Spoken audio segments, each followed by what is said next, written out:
फोड सगळी भांडी फोड. आईशी बापसाक नाही घेऊन आलेस ना फोड. जेवण झालं असलं तर वार. सारे दिस रमट घाणा करीत बसल.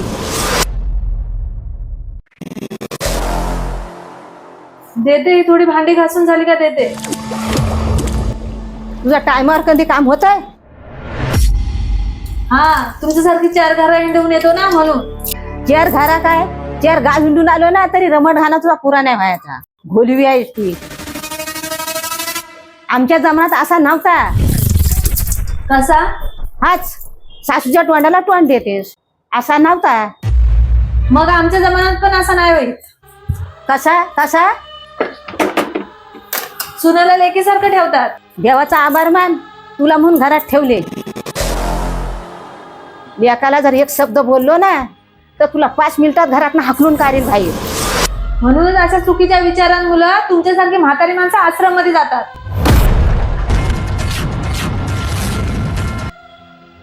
तुला काय वाटतं माझा लेक माझ्यावर प्रेम नाही करीत असाल पण माझ्यापेक्षा जास्त नाही. मग आज ह्या गोष्टीचा फैसला होऊनच जाऊन दे. मगच मी जेवाय बसतो. आता बघूच तुझ्यावर जास्ती प्रेम करताय का माझ्यावर करताय तो.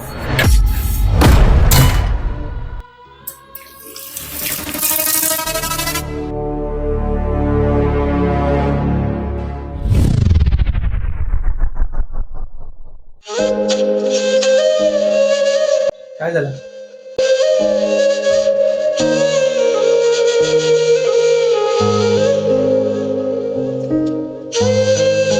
बोल ना काय झालं.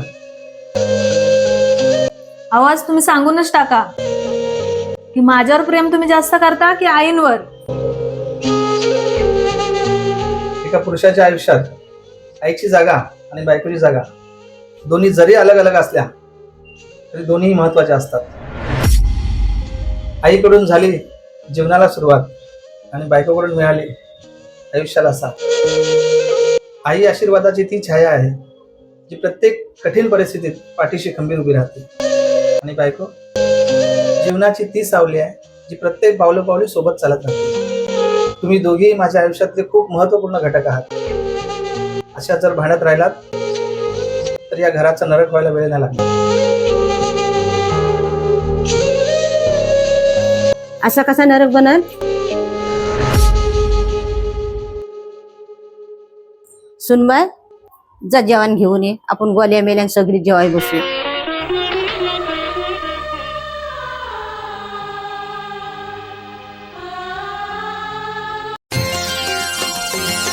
आई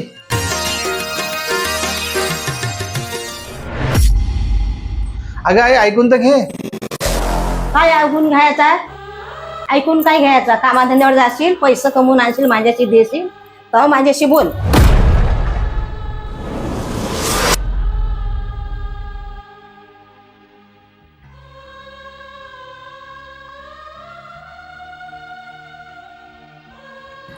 अश्विनी जरा एक ग्लास पाणी आणजा ना माझ्यासाठी.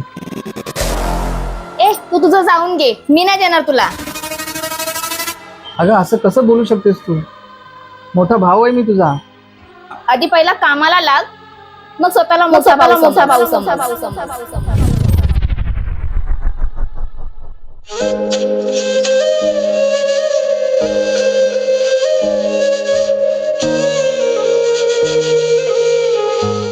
हे घे पाणी.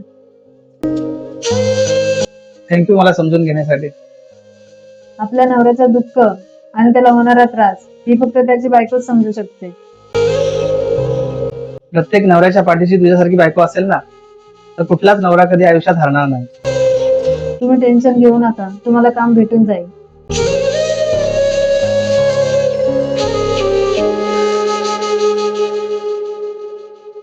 माझ्या लेकावर काली जादू करून ठेवलेस. नुसता तुझाच ऐकताय तो. असा नव्हता माझा लेक.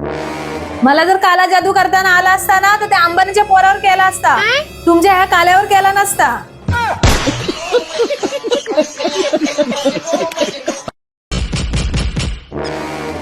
आलो आलो. कोण आहे. आई माझ्या मम्मीने काल भाजी दिलेली ती वाटी परत द्या. बरं मी तुझ्या आईशीला सांगितलं होता काय बनवलं तर देन. आमच्यात रिकामी भांडी देत नाही. आवाजी द्या तुम्ही. काय नको आम्हाला तुमचा. अरे परत दे ना, काय कुठं पळून जाताय? रिकामी भांडी तशी द्यायची नसतात. अहो द्या तुम्ही. तुला समजत कसा नाही? बोलतो ते समजत नाही. 2 वर्षापासून हेच ऐकतो मी. ठीक आहे, आणताय. काही माणसा काय कुठं पळून जात आहे भांडी ठेवून शेनी? ही घे भांडी, काय कुठं पळून जायत होतं? काय लबाड म्हातारी आहे, 2 वर्षापासून भांडी टपवून ठेवले. मला सांगा, भावा बहिणीचं नातं कसं असतं? भावा बहिणीचं नातं कमालीचं असतं. ते कसं? कारण एकाच घरात जन्माला येऊन एकमेकांसाठी पाहुणे होतात.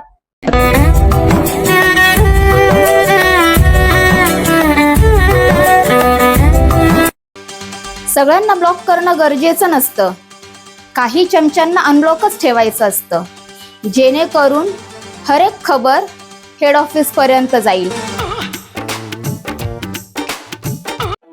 सासूबाई पाया पडते. सुखी राही. सासूबाई पाया पडते. सुखी राहा बेटा. सासूबाई पाया पडते. सुखी राहा.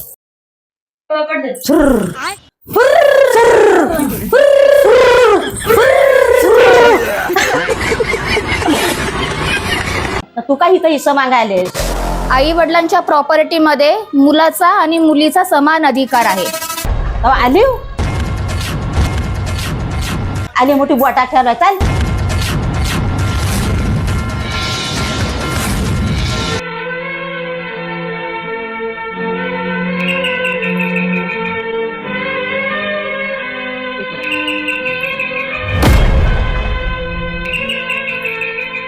आई दरवाजा का नाही खोलीत? कधीपासून बेल वाजते?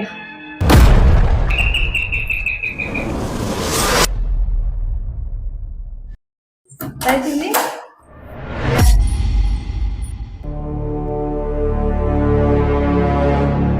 ताई बसा तुम्ही, मी पाणी आणते तुमच्यासाठी. काय नको तिला पाणी बिनी देव. अगोदर तिला विचार, हिस्सा विसा नाही ना मागायले? नाही आई, मी हिस्सा वाटणी मागायला नाही आली. मी रक्षाबंधनसाठी आली. दादाला राखी बांधायला आली. आता तुला भाव दिसताय? वाटणी मागताना तुला भाव दिसला नाही? तुझ्या जीवाला शरम नाही वाटली? आई तू 2 मिनिटं फक्त माझ्याशी प्रेमाने बोल आणि मी काय बोलते ते शांतपणे नीट ऐकून घे. काय काय तुला प्रेमाने काय बोलायचं आहे बोल. मला माझी चूक कळून चुकली आई. आज माझा भाऊ एकटा कमवताय, तो पूर्ण परिवार पोसतोय आणि त्यात मी त्याच्या हिश्श्याचं ओरबडून घ्यायचं हे पाप मला नाही घ्यायचं. मला फक्त माझं माहेर आणि माझ्या माहेरची माणसं पाहिजेत, बाकी मला काही नको. वय वय वयले की. एवढं सगळं झाल्यानंतर पण मला वहिनीने फोन केला. मला वहिनी बोलली की तुमचा एकुलता एक भाऊ आहे, रक्षाबंधनला या म्हणून. आणि मला तेव्हाच माझी चूक रिअलाइज झाली की मी त्या एवढूशा तुकड्यासाठी मी आज एवढी सगळी माझ्या मायेची माणसं तोडणार होते आणि एवढं मोठं मी माझं नुकसान करणार होते. आई खरंच सॉरी त्यासाठी. मी परत असं नाही करणार. तुझी चूक तुला लक्षात आली ना लेकी? बस तर मग. बाबासाहेबांनी हा कायदा जो काढलेला आहे ना, तो बरोबर काढलेला आहे. पण काय काय लेकी याचा गैरफायदा घेतात. लेकीला हक्क भेटलाच पाहिजे. पर भावाची परिस्थिती बघून एखादा भाव गरीब असला ना, ती बहीण सगळ्याच वरबटाय निघाली तर त्या भावाने करायचा काय, तर त्यांनी जगायचा कसा? आणि ताई कसं आहे, पैसा आज आहे उद्या नाही, पण नाती महत्वाची आहेत ना. वा, माझी सून बोलली काहीतरी कायद्याचा बोलली. बघितलीस काय माझी सून किती हुशार आहे ती, गुणाची बाई ती. कोण आहे इकडे?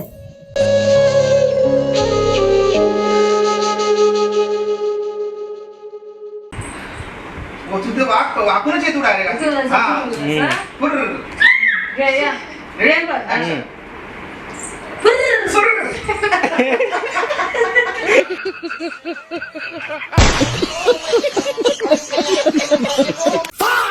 माहिती सर्वांना असतं, सून जर घरात आली तर भांडणं होतील, तरी पण नाचत नाचत आणायला जाता.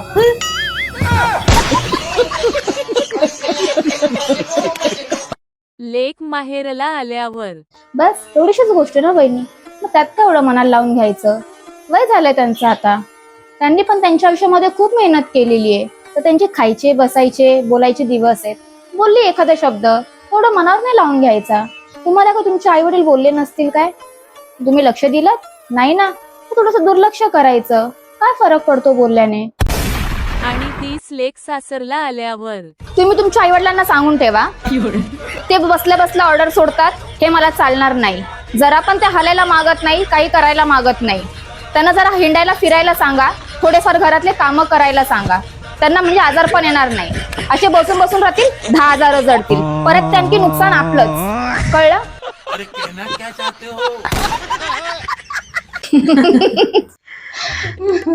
कशी झाली ताई तुमची गोव्याची ट्रिप?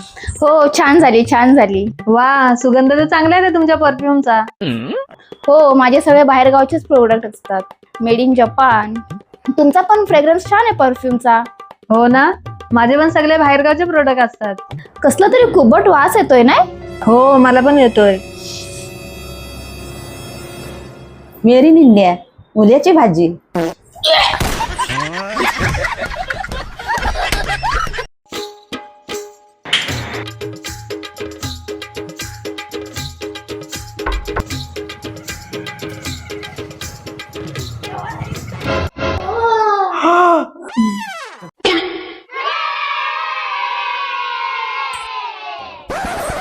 अहो सासूबाई, मला सांगायचं ना, मी बनवली असते चाय. माझी चाय मी बनवेल. माझा हात पाय नीट आहे, तू स्वतः काढ जा. आलची कुठली काय कुठनं आले नशिबाला माझ्या ती. मला तर अजून ही गोष्ट समजली नाही. सासरच्या माणसाने घरातलं काम केलं ना, तर त्यांना असं वाटतं की घर सुनाच्या नावावर केलाय, आणि त्यांना असं वाटतं सून बसून खाते, आणि त्यांना तर असं वाटतं की सून यांच्याकडनं भाडा वसूल करते. तुम्हाला सुनाना काय दुसरा काय काम येतच नाही. जिबली मग तर चुरू चुरू हलवायच्या आहे, दुसरा काय काम येत आहे? काम चोर कुठले? हा हा, लबाड सासूबाई. पहिले जो माझा व्यवहार बघितलेला ना, तर मी माझ्या माहेरकडून शिकून आलेली, आणि आता जो व्यवहार बघताय ना, तो तुमच्याकडनं शिकले.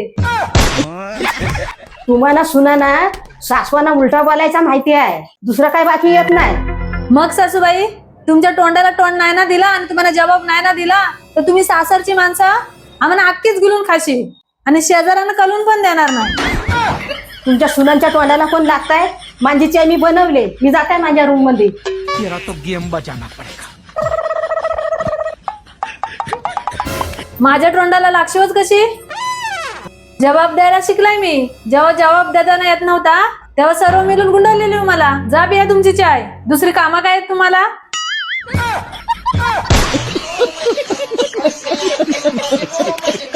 काय सांगू तुला आई, काय मजा आली, जाम भारी मजा आली. काय ग? आई, कुणाचा फोन आहे? घर मालकाचा फोन आला वाटतं, भाड्यासाठी फोन आलाय. बोल बोल. हॅलो, अहो, तो भाड्यासाठी फोन केला होता. भारा देव काय पळून गेला? अहो, किती महिने झाले तुम्ही भाडा देत नाही. दिला असता पण आम्ही मैकाला आला.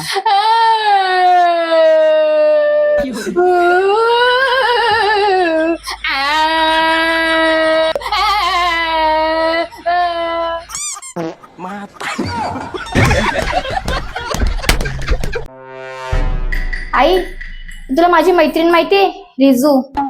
हा, मग तिच्याकडे कीर्तन आहे. मग तिथे येऊन का मी भजन करू?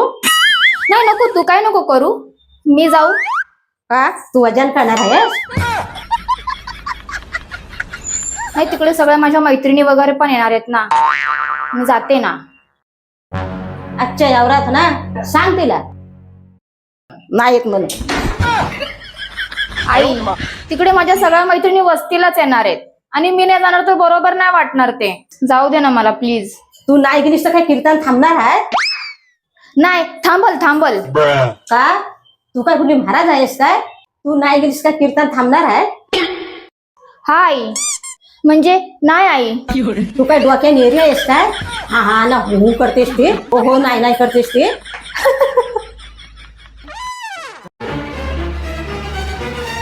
तुम्ही लोक मला कुठे जाऊनच देत नाही. माझं आयुष्य खराब करून टाकलंय तुम्ही लोकांनी. ती माझी सासू पण तशीच, नुसती मागे किरकिर करत असते, ती पण कुठे जाऊन देत नाही. आणि तू पण तशीच, कुठेच जाऊन देत नाही मला. लय वाईट आहे तुम्ही लोक. वाले की मी आता तुला ज्ञानाची मोठी करून वाईट झालो काय? तुला कधी दाराच्या मोर बाहेर नाही काढले. का कधी मार्केटला घालवली नाही तुला कधी? हा सासूबाई नका रडू तुम्ही. तुमच्या रडण्याने ह्यानं काही फरक पडणार आहे काय? तुमचं कष्ट आजकालच्या पोरांना समजणार आहेत काय? झाली दोघींची नाटका चालू. वहिनी खाली बघून भाजी कापा, आता बोटा कापून घ्याल. कृपया तुमच्या कामावर नीट लक्ष द्या. माझ्या आईला नका भडकवू. माझी मैत्रीण रिजू कुठे कुठे जाऊन येते ती फिरायला. आणि जर साधं बाहेर जायचं जरी म्हटलं तुम्हाला 3 वेळा आधार कार्ड दाखवावं लागतो. जा त्याचा हलटू.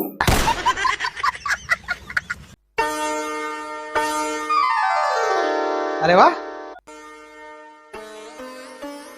आज दोघी निवांत चाय घ्यायला बसलायत. बाहेर पाऊस पाणी आहे ना, थंडसा वाटतं म्हणून पितावची आहे. हो तुम्ही बसा, मी चहा आणि पाणी घेऊन येते. हे घ्या पाणी.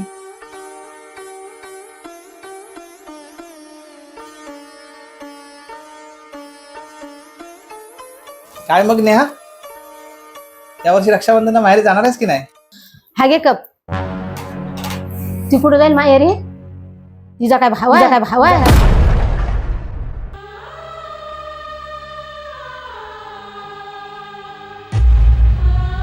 असं नाही बोलायचं आहे. आता किती वाईट वाटलं असेल. असं कोण बोलतं काय? बाबू बघ, तुझ्या पर बहिणी इथं यायच्या ना, अगं हो, मग तिला जाऊन कसा जमल? आपल्या घरात जेवण खावण कराय नको? मग मना काय एवढा काय गॅसची सुधरत नाही ना. पण आई अगं तिचा स्वतःचा भाव नसला म्हणून काय झालं? आहेत ना तिचे चुलत भाव, आत्याची मुलं वगैरे. असं नाही बोलायचं आहे कोणाला. अगं आई, लग्नाला 15 वर्ष झाली. एकदा तरी माहेरला कुठल्या सणासाठी गेले का ती? इतकी वर्ष माझ्या बहिणी इकडे माहेर येतात.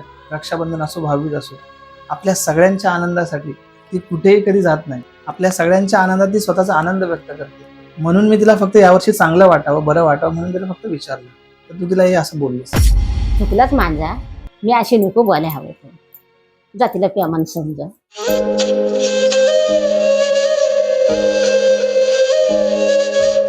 नेहा, हा घे कप.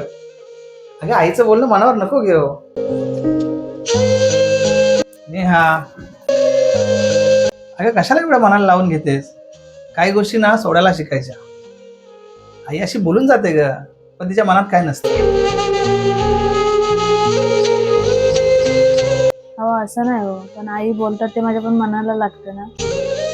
माझं पण भाव आहेत, आत्याचे मुलं वगैरे आहेत, चुलत भाऊ आहे. पण ती लोक लांब लांब राहतात. जो माझा सख्खा छोटा चुलत भाऊ होता ना, तो वारला म्हणून. नाही तो माझ्या भरपूर जीव लावायचा. तो रक्षाबंधनसाठी आपल्या घरी यायचा. अगं मी समजू शकतो तुझ्या सर्व भावना. तू आमच्यासाठी किती मोठा त्याग करतेस ते मला सगळं माहिती आहे. आपल्या घरी ताई वगैरे येतात, त्याच्यामुळे मला जायला नाही जमत. मला माहिती आहे रक्षाबंधनला या सर्व अडचणीमुळे तुला जाता येत नाही. पण मी एक शब्द देतो तुला, भाऊबीजला तुझ्या सगळ्या भावांना आपण इकडे बोलायचं. मी स्वतः फोन करून त्यांना बोलावणार, मग तर झालं.